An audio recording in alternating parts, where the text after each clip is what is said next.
मेलबर्नला मी एअरपोर्टजवळ राहतोय. त्याच्यामुळे कधी विमान जातंय तर कधी हेलिकॉप्टर.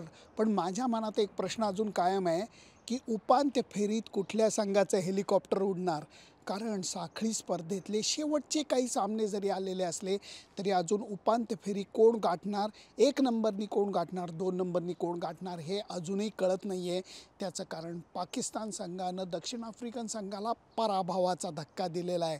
त्याचा फायदा असा झाला आहे की भारतीय संघाने शेवटचा सामना जिंकला तर भारतीय संघ अव्वल नंबरनी या गटामध्ये जाऊ शकतो आणि त्याचे परिणाम चांगले वाईट दोन्ही होऊ शकतात. कारण तुम्ही सेमीफायनलमध्ये कोणाला खेळणार, कोणाविरुद्ध खेळणार, कोणाविरुद्ध नाही खेळणार ह्याच्या गोष्टीचा परिणाम होऊ शकतो. हे सांगत असताना बांगलादेश संघाने एक जी तक्रार केली आहे त्याच्याविषयी भाष्य करायला पाहिजे.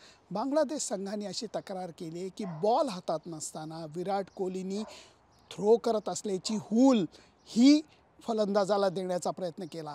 ती गोष्ट थोडीशी लक्ष पंचांचं मैदानावरच्या नव्हतं म्हणून एखादा जर का सर्किट पंच असता, नियमावरती बोट ठेवणारा असता, तर त्यांनी जर का ठरवलं असतं तर भारतीय संघाला 5 रनची पेनल्टीसुद्धा लागू शकते. भले ही गोष्ट मुद्दाम करण्यासाठी विराट कोहलीनी केली नसेल, त्यावेळेला रन ऑलमोस्ट संपत आलेली होती आणि विराट कोहलीनी ती मजा म्हणून केली, पण अशी मजा भारतीय संघाच्या खेळाडूंच्या अंगलटी येऊ शकते. त्यामुळे मैदानावरती तुम्ही जशी सावधानता दाखवायला पाहिजे, मैदानाबाहेरही दाखवायला पाहिजे.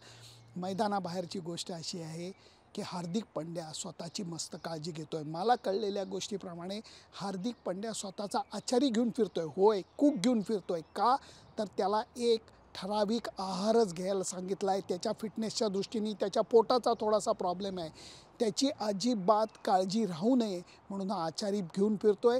एअरबीएनबी सारख्या फ्लॅटमध्ये त्याला ठेवतोय, रोज त्याच्यासाठी तो अन्न शिजवून आणतोय आणि हार्दिक पंड्या ते खाऊन स्वतःच्या पोटाची काळजी घेतोय. एक खेळाडू मैदानावरती थोडीशी गंमत म्हणून चूक करतो, एक खेळाडू मैदानाबाहेर स्वतःची इतकी काळजी घेतो.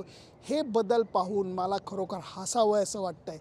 त्याचं कारण पूर्वीच्या काळामध्ये खेळाडूंना नीट खायला प्यायला नाही मिळायचं, हॉटेल्स आधी असायची.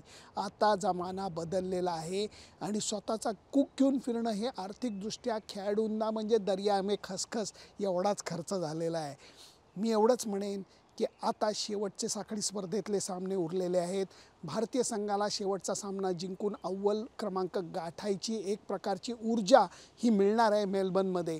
दुसरीकडे ऑस्ट्रेलियन संघ अजूनही प्रयत्नात आहे की या स्पर्धेमधलं आव्हान टिकवून कसं ठेवायचं. एक पहिलं पाऊल त्यांचं फक्त घसरलं आणि ते अडचणीत आलेले आहेत. अजूनही त्यांचा नेट रन रेट खूप कमी आहे. इंग्लंड, न्यूझीलंड या संघांना अजूनही त्या गटातनं सेमीफायनल गाठायची संधी आहे. सेमीफायनल एक सिडनीला होणार आहे, एक ॲडलेडला होणार आहे. त्याची गंमत अशी आहे, ऑस्ट्रेलियन टीम क्वालिफाय झाली तर ते 2 नंबरनी होऊ देत, ते 1 नंबरनी होऊ देत. तो सामना सिडनीमध्येच खेळवला जाणार आहे, दुसरा सामना ॲडलेडमध्ये खेळवला जाणार आहे. म्हणून भारतीय संघ अजून सिडनीला सेमीफायनल खेळणार का ॲडलेडला दुसरी सेमीफायनल खेळणार अजूनही कळलेलं नाही आहे. परंतु या साखळी सामन्यांचं महत्त्व अजूनही टिकून आहे. स्पर्धेच्या रंगत आणण्याच्या दृष्टीने ह्या गोष्टी मी म्हणेन फायद्याच्याच आहेत. तुमचं मत काय मला जरूर सांगा आणि त्याच्याकरता माझं फेसबुक पेज, माझं यूट्यूब चॅनल सबस्क्राईब करायला विसरू नका. Bye bye.